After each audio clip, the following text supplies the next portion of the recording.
Welcome to study bus channel.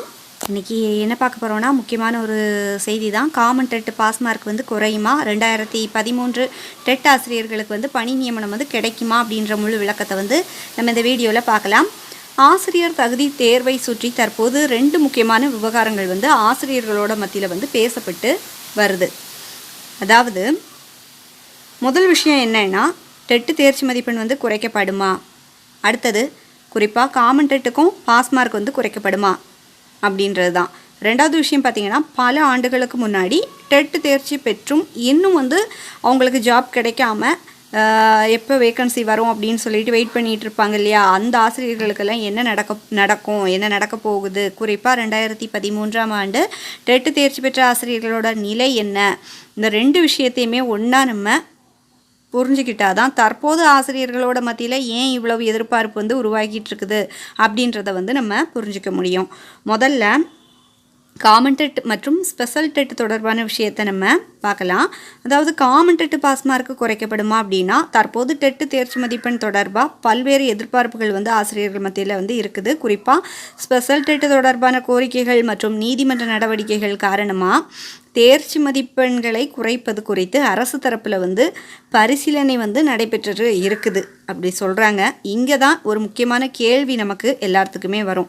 அதாவது special டெட்டுக்கு மட்டும் தேர்ச்சி மதிப்பெண் வந்து குறைப்பாங்களா, இல்லைனா காமன் டெட்டுக்கும் சேர்த்து வந்து நமக்கு தேர்ச்சி மதிப்பெண் வந்து மாற்றப்படுமா அப்படின்றது. இதுதான் தற்போது வந்து ஆசிரியர்கள் வந்து அதிகமாக கேட்கக்கூடிய கேள்வியாக இருக்குது. எல்லாத்துக்குமே இந்த டவுட் இருந்துட்டு தான் இருக்குது. ஏன்னா ஸ்பெஷல் டெட்டுக்கு வந்து மார்க் வந்து கம்மி பண்ணும்போது அது காமன் டெட்டுக்கும் வந்து நமக்கும் குறைச்சா நல்லா இருக்குமே, அந்த மாதிரி எல்லாத்துக்குமே தோன்றது தான். பார்ப்போம் என்ன நடக்க போகுது அப்படின்னு சொல்லிட்டு.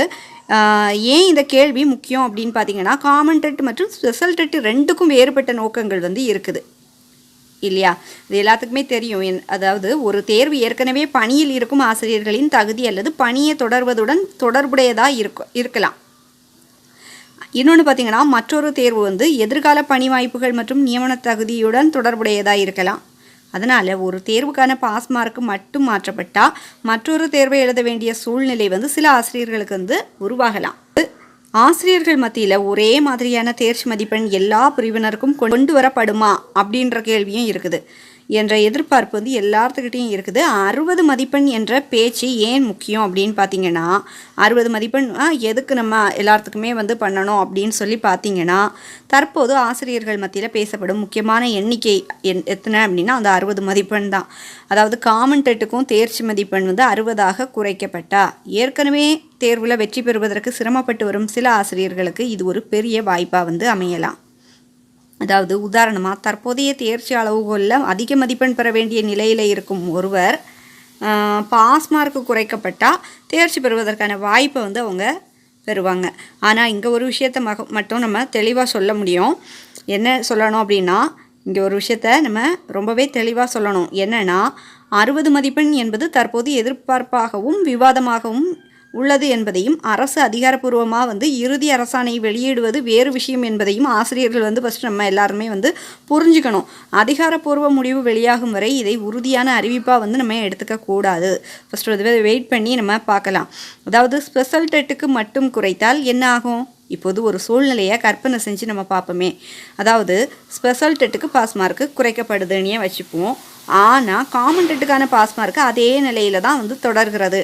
அப்படின்னா ஸ்பெஷல் டெட் மூலம் பயன்பெறும் ஆசிரியர்களில் சிலருக்கு அடுத்த கட்ட வாய்ப்புகளை பெற காமன் டெட் என்ற தகுதி தேவைப்படக்கூடிய நிலை வந்து உருவாகலாம் இல்லையா. இதுதான் ஆசிரியர்களின் முக்கியமான கவலையாக இருக்குது. ஏற்கனவே பல ஆண்டுகளாக தனியார் பள்ளிகளில் பணியாற்றி வரும் ஆசிரியர்கள் வந்து இருக்காங்க. அவங்களுக்கும் ஸ்பெஷல் டெட் தொடர்பான மாற்றம் ஒரு வகையில் பயனுள்ளதாக இருந்தாலும், எதிர்காலத்தில் அதாவது ஃப்யூச்சரில் அரசு ஆசிரியர் பணி அல்லது வேறு நியமன வாய்ப்புகளை எதிர்பார்க்கக்கூடிய அந்த காமன் டெட் தொடர்பான தகுதி வந்து தேவைப்பட்டுச்சுன்னா மீண்டும் ஒரு தேர்வை வந்து எதிர்கொள்ள வேண்டிய சூழ்நிலை தான் ஏற்படலாம்.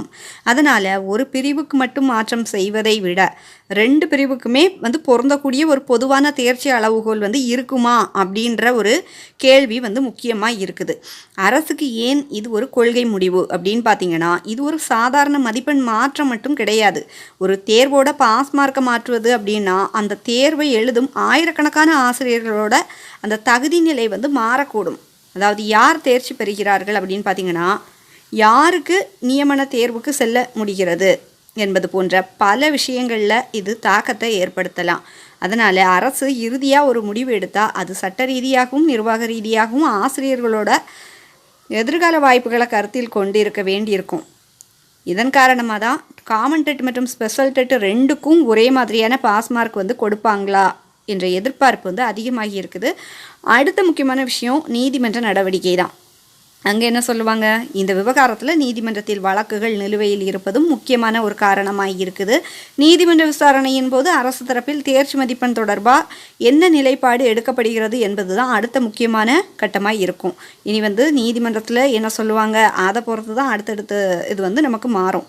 அதாவது அரசு ஒரு கொள்கை முடிவை எடுத்தால் அது நீதிமன்றத்தில் தெரிவிக்கப்படலாம். அரசு வந்து எடுத்தாங்கன்னா அதை வந்து நீதிமன்றத்துக்கு வந்து தெரிவிப்பாங்க. அதன் பிறகு தான் உண்மையான நிலை வந்து நமக்கு தெளிவாகும்.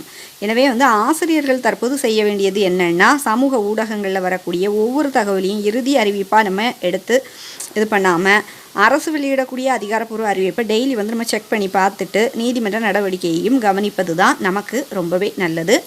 அடுத்தது முக்கியமான ரெண்டாவது அப்டேட் என்னென்னா, இப்போது 2013 டெட் தேர்ச்சி பெற்ற ஆசிரியர்களுக்கு பணி நியமனம் வந்து கிடைக்குமா அப்படின்னு பார்க்கலாம். பல ஆசிரியர்களுக்கு இது பல ஆண்டுகளாக நீடித்து வரக்கூடிய மிகப்பெரிய கேள்வியாக தான் இருக்குது. 2013ஆம் ஆண்டு டெட்டு தேர்வில் தேர்ச்சி பெற்ற ஆசிரியர்களில் சிலர் வந்து இன்னுமே வந்து ஜாப் வந்து கிடைக்காம அந்த ஜாப் எப்போ கிடைக்கும் அப்படின்னு சொல்லிட்டு எதிர்பார்த்துட்டு தான் இருக்காங்க.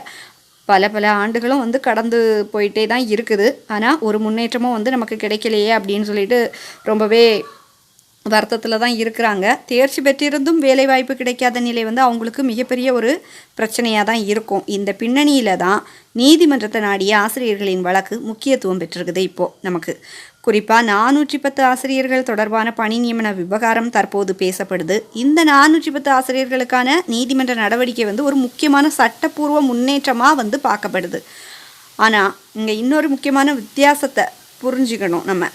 இதில் நீதிமன்றத்தை அணுகிய 410 பேருக்கான நடவடிக்கை ஒன்று, அதே காலகட்டத்தில் தேர்ச்சி பெற்று பணி நியமனத்திற்காக காத்திருக்கும் அனைத்து ஆசிரியர்களுக்கும் பணி வழங்க வேண்டும் என்ற கோரிக்கை இன்னொன்றா இருக்குது. இந்த ரெண்டையும் ஒன்றாக வந்து நம்ம நினைக்கக்கூடாது. ஏன் 2013 டெட் ஆசிரியர்களின் கோரிக்கை முக்கியம் அப்படின்னு பார்க்கலாம். அடுத்து அதாவது 2013 டெட் ஆசிரியர்களோட கோரிக்கை வந்து எதனால் ரொம்ப முக்கியமாக இருக்குதுன்னா, ஒருவர் டெட்டு தேர்வில் தேர்ச்சி பெற்றுவிட்டு பல ஆண்டுகளாக பணி வாய்ப்புக்காக வந்து வெயிட் பண்ணிட்டு அவருடைய வயது, குடும்ப சூழ்நிலை, வேலை வாய்ப்பு ஆகிய அனைத்துலேயுமே வந்து அவங்களுக்கு வந்து என்ன ஆகும்னா ரொம்ப தாக்கம் வந்து ஏற்படும். குறிப்பாக இத்தனை ஆண்டுகளாக ஒரு அரசு பணி கிடைக்கும் என்ற நம்பிக்கையில் காத்திருந்த ஆசிரியர்களுக்கெல்லாம் ஒவ்வொரு ஆண்டும் வந்து முக்கியமானதாக வந்து மாறிக்கிட்டே இருக்குது. இதனால தான் ஆசிரியர் அமைப்புகள் மற்றும் அரசியல் தரப்பில் இருந்து நீதிமன்றத்தில் வழக்கு தொடர்ந்தவர்களுக்கு மட்டும் அல்லாமல், அவங்க நீதிமன்றத்தில் வந்து வழக்கு போட்டவங்களுக்கு மட்டும்னு இல்லாமல் அதே காலகட்டத்தில் வந்து தகுதி பெற்ற மற்றவர்களையும் வந்து அரசு வந்து பரிசீலிக்க வேண்டும் என்ற கோரிக்கை தான் இதில் வந்து நம்ம முக்கியமாக முன்வைக்கப்படுது. இது ஒரு முக்கியமான அரசியல் மற்றும் நிர்வாக விவாதமாக வந்து மாறி இருக்குது. இப்போதைய வந்து சூழ்நிலையில் 410 பேருக்கு மட்டும் பணி என்றால் இப்போது ஒரு கேள்வி என்ன வருதுன்னா, 410 ஆசிரியர்களுக்கு மட்டும் பணி வழங்கப்பட்டால் என்ன ஆகும்? நீதிமன்றத்தில் வழக்கு தொடர்ந்தவர்களுக்கு சட்ட ரீதியான நிவாரணம் வந்து கிடைக்கலாம். ஆனால் அதே காலகட்டத்தில் டெட்டு தேர்ச்சி பெற்றுவிட்டு நீதிமன்றத்தை வந்து போய் அணுகாமல் வெயிட் பண்ணிகிட்டே இருக்கக்கூடிய மற்ற ஆசிரியர்கள் அவங்களோட நிலை என்ன என்று கேட்கக்கூடிய ஒரு சூழ்நிலை வந்து உருவாகி இருக்குது. அதனால் தான் 410 பேரை தாண்டி அதே காலகட்டத்தில் வந்து தகுதி பெற்ற ஆசிரியர்களோட நிலையும் அரசு வந்து பரிசீலிக்க வேண்டும் என்ற கோரிக்கை வந்து இதில் முக்கியத்துவமாக இருக்குது. ஓகேவா, முக்கியத்துவம் பெறுது அதில். ஆனால் இதையும் ஒரு விஷயமாக தெளிவாக நம்ம வந்து புரிஞ்சுக்கணும். ஒரு அரசியல் தலைவர் அல்லது ஆசிரியர் அமைப்பு கோரிக்கை வைப்பது வேறு, அரசு அதிகாரப்பூர்வமாக அனைவருக்கும் வந்து பணி நியமனம் அறிவிப்பது வேறு. ஓகேவா, எனவே கோரிக்கையை உடனடியாக வந்து அரசு உத்தரவாக எடுத்துக்கொள்ள கூடாது.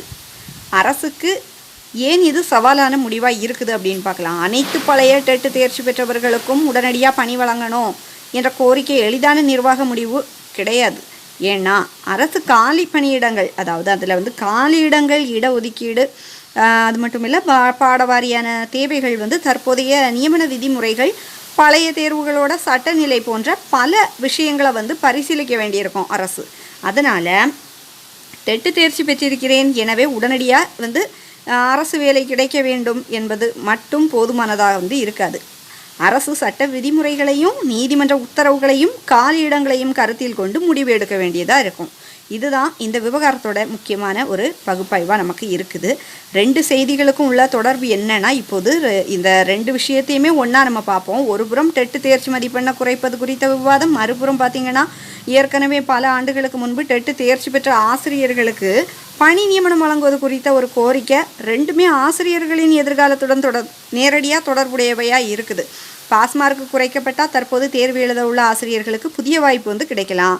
அடுத்தது பழைய டெட் தேர்ச்சி பெற்றவர்களுக்கு பணி நியமனம் தொடர்பாக அரசு நடவடிக்கை எடுத்தால் ஏற்கனவே பல ஆண்டுகளாக வெயிட் பண்ணிகிட்டு இருக்கக்கூடியவங்களுக்கு அது மிகப்பெரிய ஒரு மாற்றாக இருக்கும். இதனால் தற்போது ஆசிரியர்கள் வந்து புதிய தேர்ச்சி வாய்ப்பு வேண்டும், ஏற்கனவே தேர்ச்சி பெற்றவர்களுக்கு உரிய பணி வாய்ப்பும் கிடைக்க வேண்டும் என்ற 2 கோணங்களில் இந்த விவகாரத்தை வந்து நம்ம பார்க்க வேண்டியதாக இருக்குது. அடுத்து என்ன நடக்கலாம் அப்படின்னு பார்த்திங்கன்னா, முதல் வாய்ப்பு அரசு வந்து அதாவது காமன் டெட் மற்றும் ஸ்பெஷல் டெட் தொடர்பாக ஒரே மாதிரியான பாஸ் மார்க் குறித்து முடிவு எடுக்கலாம். ஓகேவா? அடுத்து என்ன நடக்கலாம் அப்படின்றத நம்ம வந்து எதிர்பார்க்குறோம். ஓகேவா? 2வது வாய்ப்பு 2க்கும் தனித்தனி தேர்ச்சி அளவுகோல் வந்து அவங்க ஃபிக்ஸ் பண்ணலாம். 2க்குமே வந்து தனித்தனி தேர்ச்சி அளவுகளை வந்து கூட அவங்க மாற்றி வைக்கலாம். 3வது வந்து பார்த்திங்கன்னா, 3வது வாய்ப்பு எதுவாக இருக்கும்னா, அரசு சில குறிப்பிட்ட பிரிவுகளுக்கு மட்டும் மாற்றத்தை வந்து கொண்டு வரலாம். எந்த முடிவு எடுக்கப்படும் என்பது அதிகாரப்பூர்வ அறிவிப்பு வந்த பிறகு தான் நமக்கு உறுதியாக வந்து தெரியும். அதே போல் 2013 டெட் தேர்ச்சி பெற்ற ஆசிரியர்களின் பணி நியமன விவகாரத்திலையும் நீதிமன்ற உத்தரவு எந்த அளவுக்கு செயல்படுத்தப்படுகிறது, அரசு என்ன நடவடிக்கை எடுக்குது, அந்த சூழ்நிலையில் இருக்கும் மற்ற ஆசிரியர்களுக்கு என்ன முடிவு எடுக்கப்படுது என்பது தான் இதில் முக்கியமாக இருக்குது. ஆசிரியர்களுக்கு இந்த செய்தியின் உண்மையான முக்கியத்துவம் என்னென்னா, இந்த செய்தியை வெறும் டெட் பாஸ் மார்க் 60 ஆகிறது என்ற ஒரு வரி செய்தியாக மட்டும் பார்க்கக்கூடாது. அதுக்கு பின்னாடி மிகப்பெரிய ஆசிரியர் சமூகத்தின் எதிர்பார்ப்பு வந்து நமக்கு இருக்குது. ஒரு ஆசிரியர்களுக்கு 5 அல்லது 10 மதிப்பெண்கள் வித்தியாசம் என்பது சாதாரண விஷயம் கிடையாது. அந்த மதிப்பெண் அவருடைய தேர்ச்சி நிலையை வந்து மாற்றலாம். தேர்ச்சி நிலை மாறினா அடுத்த கட்ட வாய்ப்பும் வந்து நமக்கு மாறலாம்.